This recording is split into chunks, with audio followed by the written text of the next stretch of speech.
Well, welcome everybody to this session on the world economy. Actually, it's a very brief session compared to what we would normally do, but I'm glad to be at least virtually presenting together with Mark today. I'm sorry that I can't be there in person, both for you, and it certainly is always a treat to be together with Mark and to hear the details of what he has to say about the construction industry and how it's unfolding here in Canada. But let me just give you a quick context for how it is that we are seeing the world picture unfold and how we believe that that is transmitting across. I'm going to be very brief with that today, but I will be available through Skype for a Q&A session after our two presentations are over. So I look forward to that. But very quickly, here is how we're actually seeing the world economy. The title of my talk at the moment is The Surge, the Squeeze, and the Solutions. And what the surge implies is that, the world economy is doing some wonderful things at the moment. We believe that 2014 is the first year of the next global growth cycle. So here it is, and we're here to announce that. We told you last year, I told you that it was coming. We believe that it's actually here. It's showing itself up in the statistics, and I'll give you some reasons why we are so confident in saying that before you now. But that's not going to be a trivial point to get to, because there is a squeeze that is implied by all of that. Let's face it, we have been down as a world economy for 5 years. And so getting back to growth in an awful rush, it takes some doing. People aren't ready for it. Psychologically, they're not ready for it. Investment-wise, we're not ready for it. There's a bunch of different aspects that say we're really not prepared for a surge of growth at this point in time. So we're going to have to work through that. And we're going to need some solutions in order to take advantage of that as much as we possibly can. So how is it that we actually see things? Well, let me give you a pile of reasons why we believe that the growth is actually there. Here they are. We have leading indicators that are pointing upward in a very strong way at the moment. If you look at the OECD leading indicator, it's a composite leading indicator that takes multiple indicators for each nation in the OECD, puts them all together. What's it telling us? For the last 13 months, it has been rising. And that has not happened since or in the entire post-stimulus period here. So we had the crisis, we had the stimulus. In the post-stimulus period of time, this indicator has been directionless until now. 13 straight months of increase. The great news is that it's actually accelerating towards the end of that series. So it's telling us that 6 months down the road, growth is actually looking like it's accelerating. Well, it's been doing it for long enough now that we're actually seeing that happen in real time now. Weather is actually getting in the way of some of the leading indicators at the moment. Don't worry about it. That's temporary stuff. The fundamental indicators are telling us that this is an economy that's back on its feet. The second point is that leading indication is being supported by a groundswell of pent-up demand, whether it's in auto markets, housing markets, consumption of other activities, whether it's in the buildup of capacity utilization inside of the industrial sector, primarily in the United States, but in a number of different countries, this pressure is building. People are having to get out there and spend. So pent-up demand is out there, and it's measurable. A third thing is, people may have to get out there and consume and invest because of this pent-up demand, but now they want to. 6 months, in fact, it's now 8 months ago, confidence started to rise in a remarkable way. Not just in the United States, but even in the EU and also in Japan. Well, folks, if confidence is back, people don't just have to get out there and spend, they want to get out there and spend. And so we're seeing a brand new attitude. And what amazes me about this revival in confidence is it didn't take some fancy policy instrument to do it. Simultaneously across the Western world, people just changed their attitude. They're ready to get out there and actually engage in the economy, and their hopes have been kindled for the first time in a long while. So I'm very gratified to see that. I think it's a clear shift from what it was that we were experiencing even a year ago when we were together in March. Okay, so what else can we say about this then? There's a fourth element, and that is governments have stopped cutting back. Well, that's instantly giving us growth, bottom line growth in our economies. Governments cutting back have actually taken money off the table. They have suppressed growth for the last number of years. That's over in 2014. So we're getting a dividend from the government side. Well, that's good news for the construction industry as well, because one of the areas where they've actually been holding back, cutting back, has been on construction spending and infrastructure and build-outs. So we can actually look forward to some relief in the construction sector globally as a result of this shift in activity that we are seeing. What else can we say? Well, you know, all this talk about quantitative easing being over now and the Federal Reserve Board unwinding its extraordinary monetary policy. Well,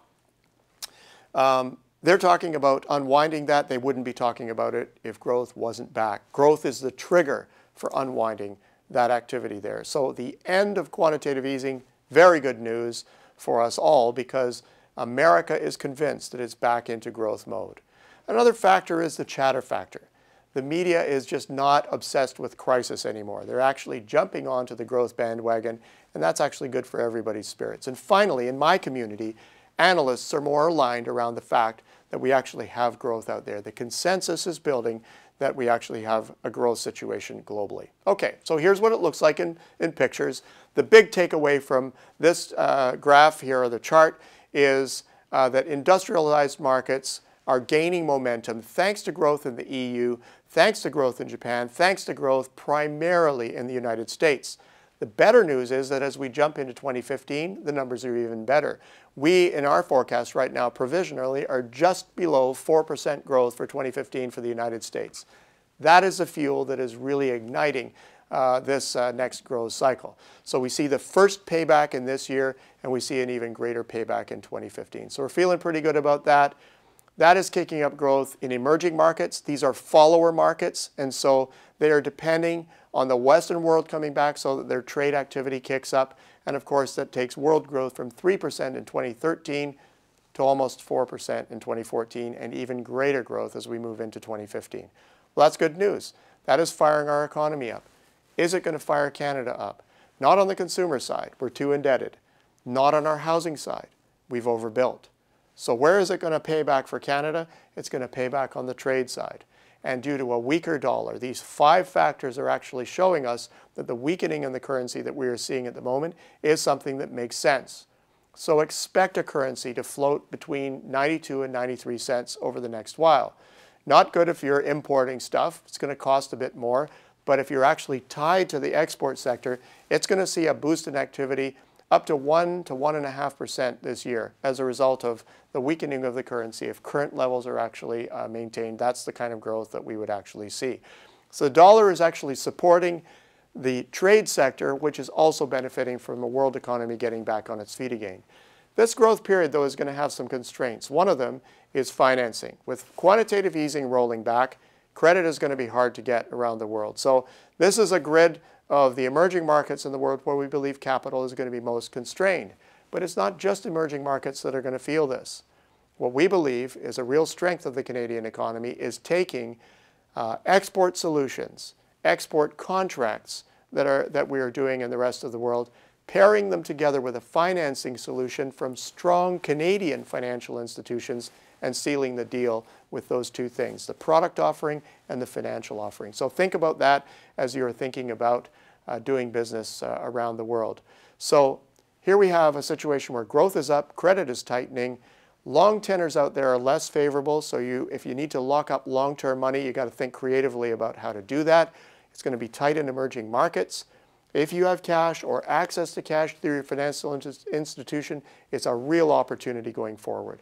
More institutional players will be out there in the field as well, so think about dealing together with them, the pension funds, the insurance funds. And then, is there a role for Canada? Absolutely. We've got some of the strongest financial institutions in the world. Transportation constraints are going to be another issue for Canadian growth going forward. This chart illustrates the amount of capacity that is being gobbled up by shipping oil inside of Canada. So other industries like forestry, like the mining industry, like bulk shipments of agriculture, they don't have enough transportation space.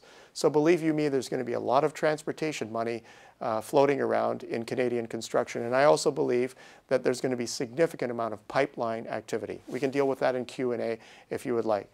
The key thing to remember is there are significant transportation constraints. I've talked to you about labor constraints. Love them or lose them. You got to plan for labor going forward because it's going to be tough to get, particularly as we move through these growth years and we get to 2016 where the population 15 to 54 starts to decline. keeps doing that for 5 years. Make sure you know what you're doing and you have your strategy worked out for long-term hiring. Think also about the EU. With the inking of the Comprehensive Economic and Trade Agreement with Canada and the EU, construction is the #5 industry in terms of payback, benefits of this free trade deal. So have an eye to what potential plays there are over there in Europe. Now this study was done back in, I believe, 2007. So it's not taking into account some of the worries, some of the strictures inside of the European economy, but believe you me, they've been scrimping on infrastructure over the last while, and as soon as they're convinced that growth is there, they're going to be back into building mode. So keep an eye on this particular benefit. So takeaways from this presentation, what quickly can we learn? Global growth is back.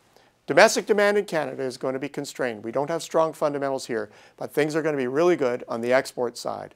So look for construction that is tied to the Canadian export sector. Look for construction that's tied to the Canadian resource sector, transportation infrastructure as well. We could see a business investment boom, so keep your eyes on that as well, but it'll be focused on the export sector. Infrastructure, as I've said, likely will be needed. And as I said, labor, love them or lose them. That brings me to the end of my presentation. More than happy to take your questions when we resume after Mark's presentation. I'll see you by Skype. Bye now.